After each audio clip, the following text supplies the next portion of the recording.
BJP কাক কোনদিনা কাক উঠাই দিয়ে নবডি কেন চে নাই দেই লোকসভা তেনেকুৱা নহয় 80% কমিটি প্ৰতিটো বিধানসভা সমষ্টি স্তৰত আমি এদিনীয়া অভ্যাসবৰ্গ ক'ম আপোনালোকে ইংৰাজী ট্ৰেইনিং বুলি ক'ব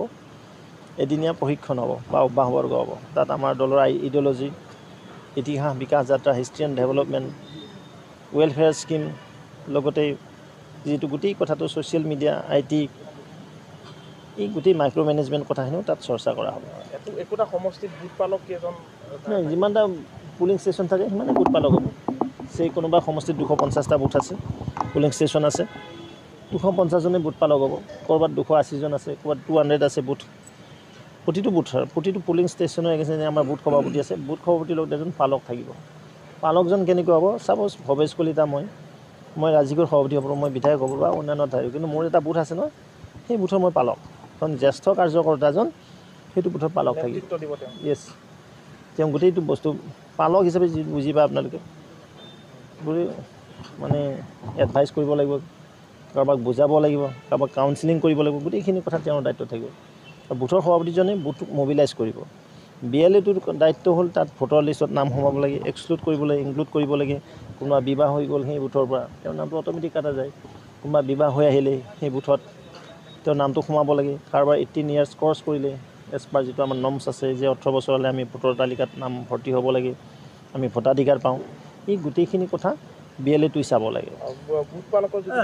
আজি আলোচনাত হেৰি কৰা নাই এটা আগৰ পৰা চলি আছিলে এইটো আমি আজি মানে সাকাৰ ৰূপ দিলোঁ আমি যিহেতু লোকসভা নিৰ্বাচন বহুত বেছি দিন নাই আমি পূৰ্বতেও দেখিছোঁ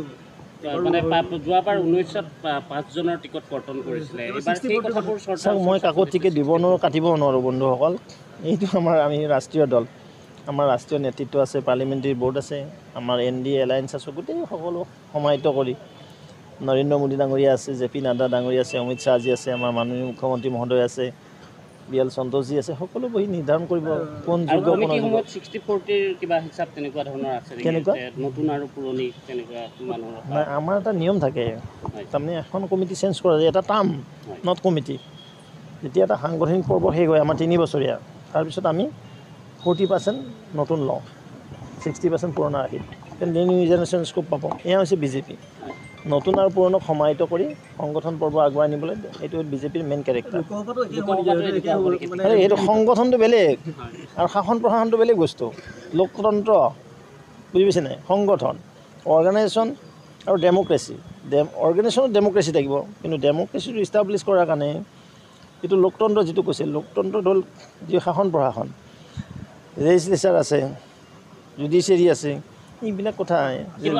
আশা বহুতে কৰি থাকে টিকেটৰ গতিকে যদি শুনক কোনজন ব্যক্তি শুনক যিজন ব্যক্তি এইমলেছ বুলি কয় every man have a aims প্ৰতি পাৰ্চনৰ এটা এইমছ থাকে aimless man cannot improve and cannot success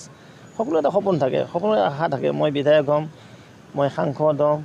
মই পঞ্চায়তৰ প্ৰতিনিধি হ'ম নিশ্চয় আশা থাকে মই এজন ভাল সাংবাদিক হ'ম মই এজন ভাল প্ৰফেচাৰ হ'ম ভাল উকিল হ'ম ডক্টৰ হ'ম এডভকেট হ'ম নিশ্চয় আশাক লৈ মই এজন ভাল কৃষক হ'ম ভাল ব্যৱসায়িক হ'ম নহয় জানো